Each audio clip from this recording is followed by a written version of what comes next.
Hello, আসসালামু আলাইকুম সবাইকে। আমি সুলতান আহমেদ আপনাদেরকে আমন্ত্রণ জানাচ্ছি আমার পেজ উইথ সুলতানে। আজকে আমি একটু কথা বলতে চাই। কানাডার জব মার্কেট নিয়ে অনেকেই আসলে জানতে চান, এখানকার কাজের পরিবেশ পরিস্থিতি, বাঙালিদের এখানকার পরিস্থিতি এবং বাঙালিরা কী ধরনের চাকরি এখানে করছে সেসব নিয়ে আজকে আমি হাঁটতে হাঁটতে কথা বলছি আপনাদের সাথে, এবং আমি চেষ্টা করব এই বিষয়ে আমার জানা যে তথ্যগুলো সেগুলো আপনার সঙ্গে শেয়ার করতে। প্রথমে জানিয়ে রাখি, আজকে এখানে নভেম্বর মাসের শেষ দিন, আজকে 30 নভেম্বর।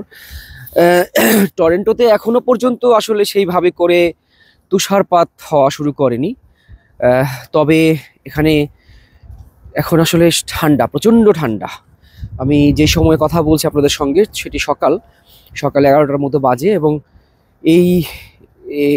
এখনকার টেম্পারেচার হচ্ছে -1 থেকে 2 ডিগ্রি, যদিও এটি ফিলস লাইক দেখাচ্ছে হচ্ছে 7 এরকম দেখাচ্ছে। একটা বিষয় বলে রাখি যে বাংলাদেশে যেমন আমরা দেখতাম যে গরম অনেক সময় 30, 32, 35, কিন্তু দেখাতো যে ফিলস লাইক 40 বা 42। এখানে উল্টো হয়, এখানে শীত হয়তো বা দেখাচ্ছে কম, কিন্তু বাতাসের তীব্রতার কারণে বা বিভিন্ন কারণে শীতটা খুব বেশি অনুভূত হচ্ছে। আজকেও যেমন প্রচুর বাতাস, এবং এই বাতাসেই হচ্ছে বেশি ডিস্টার্ব করে সবাইকে। যাই হোক, যেই প্রসঙ্গে ছিলাম সেই আলোচনা যদি একটু ফিরে আসি, কানাডার জব মার্কেট দেখুন। কানাডাতে জব মার্কেট নিয়ে অনেক ভিডিও আপনারা হয়তো বা দেখেন বা শোনেন। কিছু বাস্তব সত্য আপনাদের সঙ্গে আজকে তুলে ধরতে চাই আমি। কানাডা এমন একটা দেশ যেটা ইমিগ্রেন্ট দেশ, এখানে প্রচুর পরিমাণে বিদেশিরাই থাকে। যদি আমি কানাডার হিস্ট্রি একটু আপনাদেরকে বলতে চাই, তাহলে কলম্বাস যখন আমেরিকা আবিষ্কার করলো, তিনি যদিও আসলে ইন্ডিয়া যেতে চেয়েছিলেন, সেখান থেকে ভুলে আসলে এইদিকে চলে আসেন, এবং তিনি আবিষ্কার করেন যে এইদিকে প্রচুর মানুষ বসবাস করে আমেরিকা এই দিকটাতে, এবং তিনি ভেবেছিলেন এরা হচ্ছে ইন্ডিয়ান, এবং এই কারণেই কিন্তু এদিকের আদিবাসীদেরকে রেড ইন্ডিয়ান বলা হয়। হ্যাঁ, তো কানাডা এক সময় যখন, আমি দুঃখিত, আমেরিকা যখন এক সময় কলম্বাস আবিষ্কার করলো, তারপরে কিন্তু প্রচুর ইউরোপিয়ান বণিকরা ব্যবসা করতে এবং সেখানকার স্বর্ণ আসলে উত্তোলন করতে বা তুলে নিতে সেখানে আসা শুরু করলো। একটা পর্যায়ে তারা আবিষ্কার করলো যে আমেরিকার পাশাপাশি আরেকটা দেশ রয়েছে কানাডা, এবং সেখানেও কিন্তু প্রচুর পরিমাণে অ্যাসেট বা সম্পদ রয়েছে, তো সেইগুলো নিতে আসলো। যাই হোক, সেই হিস্ট্রি হয়তো আরেকদিন কোনো একটা ভিডিওতে বলবো। মোটা দাগে যেটি বলতে চাই যে কানাডা হচ্ছে এখন পর্যন্ত ইমিগ্রেন্ট কান্ট্রি বলা হয়। বিশ্বের অন্যান্য দেশ থেকে মানুষ এসে বসবাস করেন তার পরিমাণে এখানে বেশি। এখানে এখন বর্তমানে 4,12,00,000 মানুষ বসবাস করেন। এর মধ্যে আমার ধারণা প্রায় 3.5 কোটি বা 3 কোটি মানুষ হইতে পারে যারা বিভিন্ন দেশ থেকে বিভিন্ন সময়ে সেখানে বসবাস শুরু করেছেন। এর মধ্যে এখন পর্যন্ত এখানে বাংলাদেশি রয়েছে, বাংলাদেশ কনসুলেট হিসেবে, মানে বাংলাদেশ এম্বাসির হিসেবে প্রায় 1.5 লাখ। এই 1.5 লাখ মানুষ আসলে কেমন আছেন? এই 1.5 লাখ মানুষের মধ্যে যারা আগে এসছেন বা তারা এখন ওয়েল এস্টাবলিশড, কথা বলতে চাই যারা গত 1-2 বছরে এসছেন তাদেরকে নিয়ে, তাদের জব পাওয়া নিয়ে, তাদের জব ক্রাইসিস নিয়ে অনেক কথা হয়। দেখুন, আমি একটা বিষয় পরিষ্কার করে আপনাদেরকে বলতে চাই, সেটি হচ্ছে আপনি যদি এই মুহূর্তে কানাডার সরকারি যেই ওয়েবসাইট জবের জন্য, সেটি হচ্ছে জব ব্যাংক কানাডা। এই জব ব্যাংক কানাডা যদি আপনি এই মুহূর্তে প্রবেশ করেন, তাহলে আপনি দেখবেন যে আমি সর্বশেষ যখন দেখছিলাম তখন দেখলাম যে 1,40,000 কত যেন যে জব হচ্ছে সার্কুলার দেওয়া রয়েছে, অর্থাৎ এতগুলো পোস্ট তাদের বিভিন্ন জায়গায় খালি রয়েছে। এখন বাংলাদেশের এখানে আপনি দেখবেন যে বাংলাদেশ কমিউনিটিতে যারা বাংলাদেশ থেকে নতুন আসেন, তারা ড্যানফোর্থ নামে যে জায়গাটি রয়েছে টরন্টোর, সেখানে প্রচুর ঘোরাফেরা করে, এবং এখানে প্রচুর বাঙালিদের দেখা যায়। তারা যেটি বলে যে আসলে বাংলাদেশ থেকে আসলে পরে এখানে তেমনভাবে জব নেই, জব পাওয়া যায় না।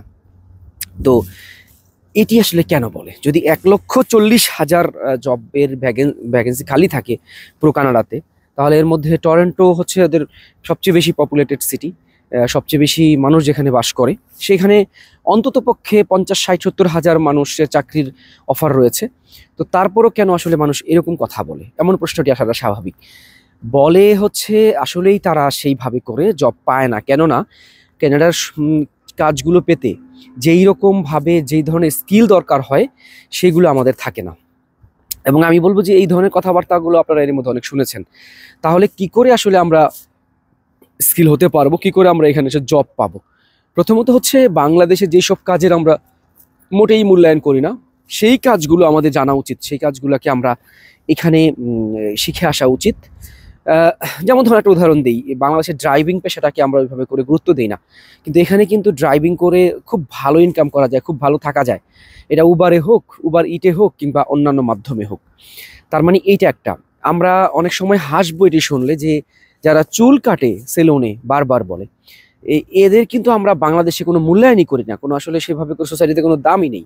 কিন্তু আপনারা জেনে থাকবেন, এইখানে আমি এমন পেয়েছি, ঢাকা ইউনিভার্সিটি থেকে ডিগ্রি নিয়ে এসছে, পরবর্তীতে সেখানে এসে কোর্স করে সে এখন প্রফেশনালি মানুষের চুল কাটে, এবং প্রচুর টাকা ইনকাম কিন্তু এই কাজ থেকে। তো এই ধরেন আমরা বাংলাদেশে যেমন আমরা যারা কাঠ মিস্ত্রি বা ইলেকট্রিশিয়ান, এদেরকে আসলে সেভাবে করে মূল্যায়ন করতে পারি না। কিন্তু ভাই এখানে এই মানুষগুলোর অনেক দাম, ওনাদেরকে ডাকলেই আপনার $100 দিয়ে দিতে হবে, এরকম অবস্থা। হ্যাঁ, ওনাদের কিছুটা কাজ করালে ওনাদের ডিমান্ড থাকে, ওনাদেরকে খুঁজে পাওয়া যায় না। এরপর ধরেন ক্লিনার, তো এমন একটা পেশা যেখানে আমরা কাউকে আসলে সেভাবে করে বাংলাদেশের মানুষ মূল্যায়নই করতে পারে না। এইখানে আমি দেখলাম যে ক্লিনারদের জন্য আলাদা করে কোর্স করতে হয়। ক্লিনার হইতে হলে তার সেই সার্টিফিকেশন নিতে হবে। সার্টিফিকেশন নেয়ার পরে হচ্ছে গিয়ে তাকে কি করতে হবে, তাকে ইনস্ট্রুমেন্ট কিনতে হবে কিছু। এরপরে তাকে খুঁজবে হচ্ছে এখানকার যারা মানুষ, যেই মানুষগুলো কাজ করাতে চায় তাকে খুঁজবে, তাকে আবার বুকিং দিতে হবে যে ওই দিন সে এসে কাজ করে দেবে। কারণ কি, ওই ক্লিনিংটা অন্য সবাই পারবে না। এটা আমি হুট করে গিয়ে ক্লিনিং করে, এটা ঢাকার বাসার মতো না। এখানকার বাসাগুলো হয় কাঠের, এবং ওই বাসাগুলোকে ক্লিন করতে হলে আপনাকে ওইভাবে করে স্কিল হইতে হবে ওনাদের কাজের সাথে।